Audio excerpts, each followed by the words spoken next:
Hey, pilots! Welcome to another exciting episode of War Robots Domination, a series of helpful gameplay tutorials designed to help highlight the tactics and strategies that I use to help tip the scales of my favorite game, War Robots.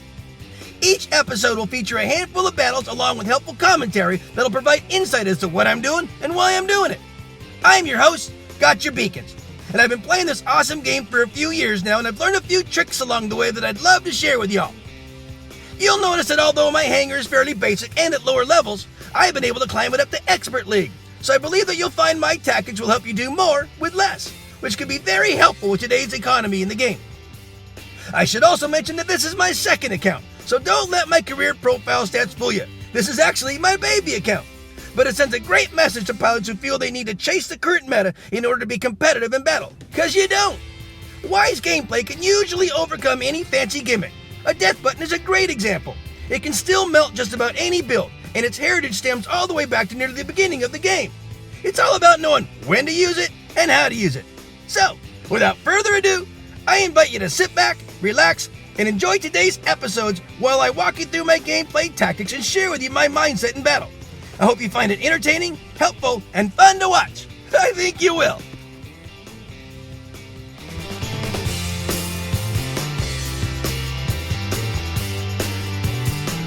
Let's start this show by introducing the boys that make all the noise, my wrecking crews. We got the old guard and the new recruits. Let's start with the new recruits. These boys are fresh on the scene. First, we got Stinger, my Exodus Pedata Strider.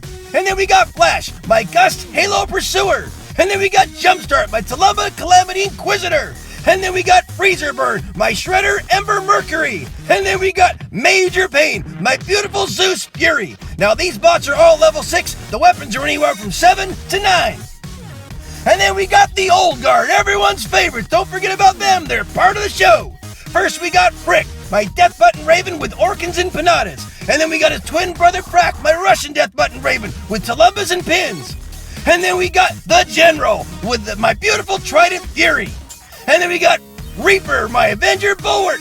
And then we got everyone's favorite Buzzkill, my Spark Scourge Mender. Now these bots are a level 6 and all their weapons are a level 9. Now these boys have climbed their ranks all the way up to Master 3, so make sure you cheer them on out there in the battlefield, because they're fighting way above their weight class. Alright guys, let's get this party started.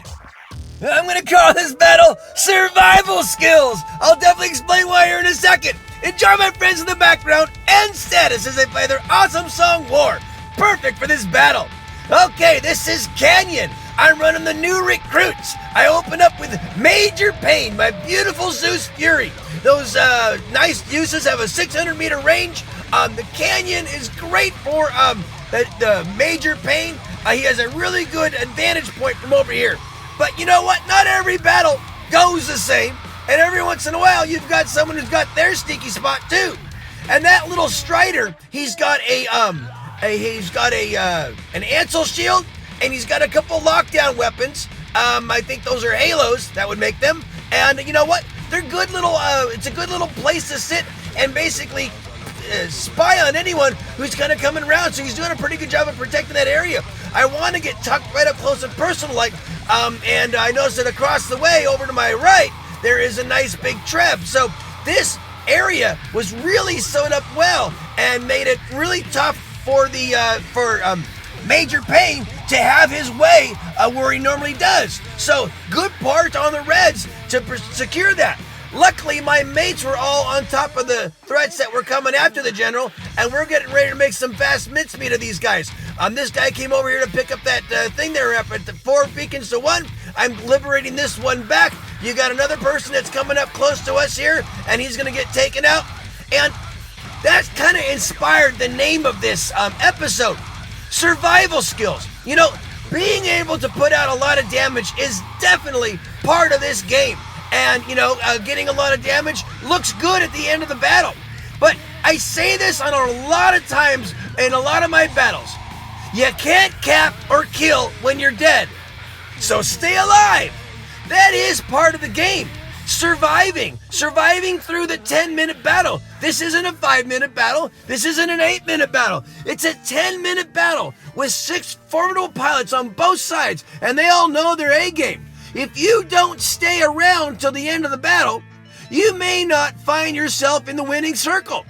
I like to stay all the way around to the end of the battle. Now, you see me rarely mech out in the battles you see in my episodes on, and I really rarely do.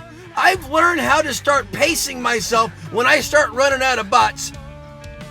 I don't run headlining in a certain channel. I'll take a sacrifice like that every once in a while. That definitely was a sacrifice run. I knew what I was doing though. I was actually getting them to face me while several of my mates chopped them down. You notice that shortly after I died, those guys went up, their names went up to heaven too. So it's just a calculated thing that you want to do. We got 6 minutes to go. I see there's a guy with a splash weapon way over there, so I really want to stay out of his line of sight. I'm taking, this is Stinger. I got some new weaponry on him, but I also noticed that with that Hydra guy pinning me down, I really couldn't do much more with Stinger, so I just kind of moved on. I let him get taken out. So this is, this is Jumpstart. I've got some new weaponry on a lot of my guys. So this is Orkins and that Exodus that came off of Stinger. For Stinger, I put down the Stings and the Viper. So he's going to be more of a goose shooter. And this is Jumpstart. He's going to be an Orkin and Exodus. And he's basically going to be jumping in and just kaboom on you. And you know, they're still not quite leveled up on the weaponry. And again, that was another sacrifice one. We have been whittling these guys down. This is my last bot. This is where I go into survival mode or survival skills. I'm really going to be very, very mindful with wherever I go. I'm looking at the beacon bar too. I'm looking at the number of beacons and who's got what. I'm not going to take a risk that's unneeded. I'm going to try to preserve myself and make sure that I'm going where I'm less likely to get caught. Since he was focused on that guy, I can stay behind him, help whittle him down, and now be mindful about where things are at. Now I see that they still have quite a few mates on the field, so I want to kind of position myself. We've got 3 beacons. 3 and hold right now is the name of the game. If I mech out, I might not be able to help them. But if I stay here, I might be able to do just a little more damage. See, here's an opportunity. If I wasn't alive, I might not have been able to add the focus firepower to take that guy down. Or this guy too. So again, by staying alive and not jumping out there, my survival skills allowed me to help my mates grill these guys down. Now we've got them pinned down. They're just about mech'd out. The timer's just about out, and so is their beacon bar. And by use my survival skills, I was able to help take the team all the way to the end to the green banner there. So that was a nice win. Good pilots on both sides. We got experts and masters. My level dropped just down into expert, so I'm at expert 1 now.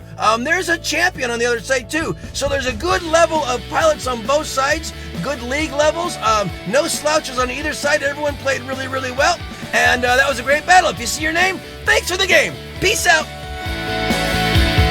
I'm going to call this battle Locking Down the W. I'll definitely explain why here in a second. Enjoy my friends in the background and status as they play their awesome song Woodish. I'll have a link to their song menu on the description to this episode. So, this is Springfield. I'm running the old guard. This is the General, my beautiful Trident Fury. Now, on Springfield, when you spawn up on the buildings over here on the platform, you know, it's either on this side or the other side near the dam. I like the other side better. It's got a really good Fury sweet spot. This one doesn't have a bad one at all, but it's much more effective up there. But the General is just about getting ready to be taken out. He didn't do a whole lot of damage. Again, he doesn't really like spawning from this end on Springfield. But, hey, he did some damage. He got a takedown. And he also helped my mate over there chip that guy down, which was really huge because being able to take that one was important. Now, I'm calling this battle Locking Down the W. You know, it's a 3 and hold concept on most of these maps where you get 3 beacons and you hold them and you basically set up your troops or your team in such a way that you're guarding these 3 beacons. Usually it's like your spawn beacon and then like a nearby beacon and then a kind of a center beacon. And so each team is fighting for center. You know, but Springfield's kind of an interesting map, and the way it's laid out, not everyone goes across the field over there. But I found that if we can get the center, you know, like we have, and maintain it, like we're getting ready to. My guy got taken out, but I'm going back over there with, that was Frick, by the way. Now I'm taking Frack over here. He's my Russian death button Raven. And obviously I've got a mate over here getting ready to walk this guy down who's trying to liberate it. Now that we got that, now it's time to go lock down the W. Locking down the W is a foreign hold. And we can do that right now. That far beacon, that one that's over there, right there, that one is always this remote little beacon on Springfield, especially when you're spawning from the other side.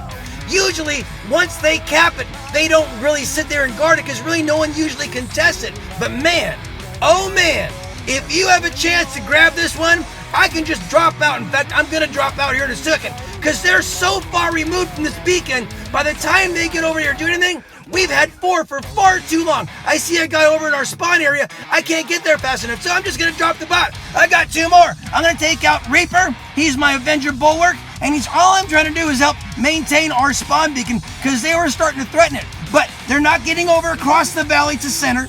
They're not going to get to that far back one in the back. And that with 4 beacons, man, that beacon bar just starts to plummet. You just can't catch it. It runs so fast. Man, that is locking down the W when you can do that, guys. So always keep in mind for that one, especially on Springfield. If you can grab a 4th beacon on one like that that's so far removed from the battle that they're probably going to take a while to get to it, take advantage of that one and lock down the W. We got great pilots on both sides, masters and experts and all, and everyone did a pretty good job. Fairly good beacons on both sides, but we just had that locking down the W one. I only got the one, but that was the important one. And all right, if you see your name, thanks for the game. Peace out, guys. I'm going to call this battle Putting It All Together, and I'll definitely explain why here in a second. Enjoy my friends in the background and status as they play their awesome song Theta. So this is the second installment of this week's Skirmish Hangar. It was Manni's skill hangar. You know, first off, I want to say thank you to Manni. He has been putting out so many videos to help, to teach, to train, to give some entertainment value, all of that, all by himself. You know, he does, I think he gets some kind of endorsements and all, and that's great, he should. But he puts in so much content on the internet. Man, thank you so much, Manni, for everything you do. You know, whether you get teased or razzed for your style or whatever, hey, I expect that too for myself. I think it's great that you just get in and do it. You know, this game is great, and it's got so many personalities. It's got so much personality itself. Thank you for being one of those influencers in the game to help train and teach and give some examples on how to play.